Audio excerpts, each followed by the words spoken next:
Just as Dave was about to bring out the penknife, the door to Lucy's room suddenly creaked open. Dave froze, his hand still in his pocket. Standing in the doorway was a young woman, looking tired and dusty from a long journey. It was Esther, Lucy's younger sister. She had travelled all the way from their village to Lagos the moment she heard about Lucy's strange swollen neck. "Lucy!" Esther cried out, her voice filled with worry as she rushed towards the bed. Dave quickly shoved the penknife deeper into his pocket, his expression shifting in a heartbeat. Gone was the sinister look, replaced by one of shock and deep concern. "Oh my God, I'm so glad you came," he said, his voice soft and seemingly full of relief. He put a comforting arm around Esther, then took Lucy's limp hand in his. "Please, don't worry," Dave said, looking Esther straight in the eye. "I will do anything to cure your sister. Anything." Esther nodded, tears in her eyes, completely trusting his earnest words. Suddenly, Dave stood up, a look of determination on his face. "Let me go and get a very good doctor," he announced, and without waiting for a reply, he rushed out of the apartment. But Dave wasn't going to any hospital or clinic. He drove straight to the hidden coven, his heart pounding with a different kind of fear.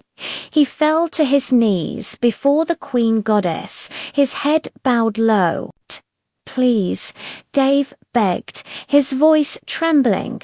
"Revive Lucy. Just let her get well first. I promise, after her sister leaves, I will complete the sacrifice."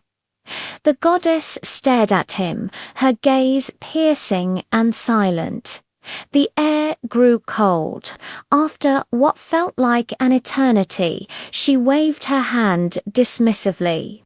"Very well," she said, her voice echoing in the chamber. "But don't you dare fail me." Back at Lucy's apartment, Dave returned a few hours later, accompanied by a man he introduced as a doctor. The doctor examined Lucy, gave her a series of injections, and prescribed some pills. Dave paid him handsomely and saw him out.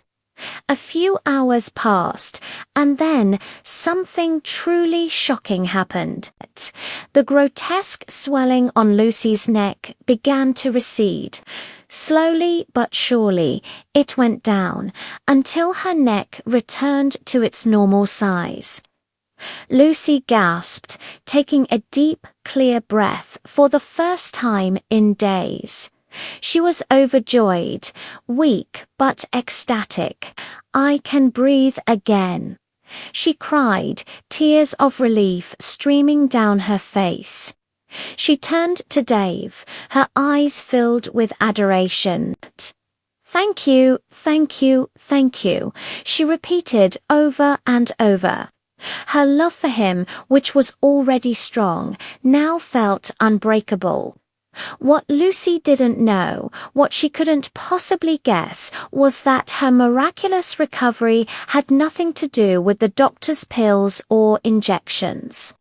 It was the dark magic of the Queen Goddess, a temporary reprieve granted at a terrible price.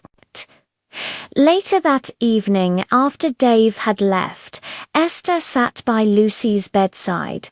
She hesitated for a moment before speaking. "Sister Esther," said carefully, choosing her words, "please be careful with Dave." Lucy frowned, confused by her sister's warning. "I don't know why," Esther continued, a troubled look on her face, "but my heart just doesn't trust him. Something feels wrong." Lucy's confusion quickly turned to anger. "You're just jealous because he's rich and he loves me," she snapped, her voice sharp. "Stop talking nonsense." The argument escalated, and Lucy, blinded by her love and gratitude, even told Esther to pack her things and go back to the village if she could not be happy for her. The next morning, Esther left Lagos with a heavy, worried heart. She felt a deep sense of foreboding she couldn't shake.